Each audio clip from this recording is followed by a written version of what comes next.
ओम नमो भगवते वासुदेवाय।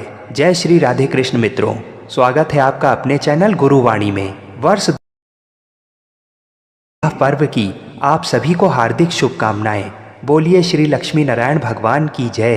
बोलिए श्री तुलसी सालीग्राम भगवान की जय। हर साल कार्तिक मास के शुक्ल पक्ष की एकादशी को तुलसी विवाह का आयोजन किया जाता है। कुछ स्थानों पर देव उठनी एकादशी से लेकर कार्तिक पूर्णिमा तक तुलसी विवाह का आयोजन किया जाता है। तुलसी विवाह पूरे भारत में विवाहित महिलाओं द्वारा अपने पति और परिवार के सदस्यों की भलाई और उन्नति के लिए रखा जाता है। हिंदू धर्म में तुलसी के पौधे को पवित्र पौधा माना जाता है और उसे माता के स्वरूप में पूजा जाता है। तुलसी को स्वयं देवी महालक्ष्मी का अवतार माना जाता है।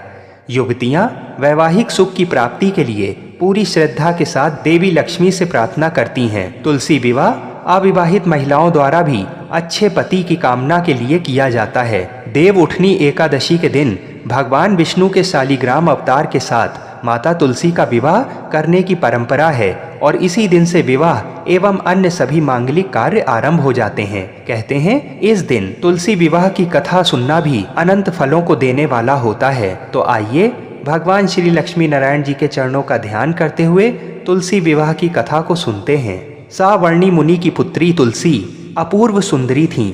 उनकी इच्छा थी कि उनका विवाह भगवान नारायण के साथ हो। इसके लिए उन्होंने नारायण पर्वत की घाटी में स्थित बद्री वन में घोर तपस्या की। दीर्घ काल तक तपस्या के उपरांत ब्रह्मा जी ने प्रसन्न होकर दर्शन दिया और वर मांगने को कहा। तुलसी जी ने कहा, सृष्टिकर्ता ब्रह्मदेव, आप अंतर्यामी हैं, सबके मन की बात जानते हैं। फिर भी मैं अपनी इच्छा आपसे बताती हूँ। मैं चाहती हूँ कि भगवान श्री नारायण मुझे पति रूप में मिलें। ब्रह्मा जी ने कहा, तुम्हारा अभीष्ट तुम्हें अवश्य मिलेगा। अपने पूर्व जन्म में किसी अपराध के कारण तुम्हें श्राप मिला है। इसी प्रकार भगवान श्री नारायण के एक पार्षद को भी दानव कुल में जन्म लेने का श्राप मिला है। दानव कुल में जन्म लेने के बाद भी उसमें नारायण का अंश विद्यमान रहेगा। इसलिए इस जन्म में पूर्व जन्म के पाप के शमन के लिए संपूर्ण नारायण तो नहीं मिलेंगे, लेकिन नारायण के अंश से युक्त दानव कुल जन्म में उस शापग्रस्त पार्षद से तुम्हारा विवाह होगा। शाप मुक्त होने पर भगवान श्री नारायण सदा सर्वदा के लिए तुम्हारे पति हो जाएंगे। तुलसी ने ब्रह्मा के इस वर को स्वीकार किया, क्योंकि मानव कुल में जन्म के कारण उस मायावी भोग को तो भोगना ही था। तुलसी बद्री वन में ही रहने लगी। नारायण का वह पार्षद दानव कुल में जलंधर के नाम से पैदा हुआ था। कुछ दिनों बाद वह भ्रमण करता हुआ बद्री वन में आया। यहाँ तुलसी को देखते ही वह उस पर मंत्रमुग्ध हो गया। तुलसी के सामने उसने अपने विवाह का प्रस्ताव रखा। इतने में ही महाब्रह्मा जी आ गए और तुलसी से कहा, तुलसी, जलंधर को देखो, कैसा देवोपम उसका स्वरूप है। दानव कुल में जन्म लेने के बाद भी लगता है जैसे इसके शरीर में नारायण का वास हो। तुम प्रस्ताव को सहर्ष स्वीकार कर लो।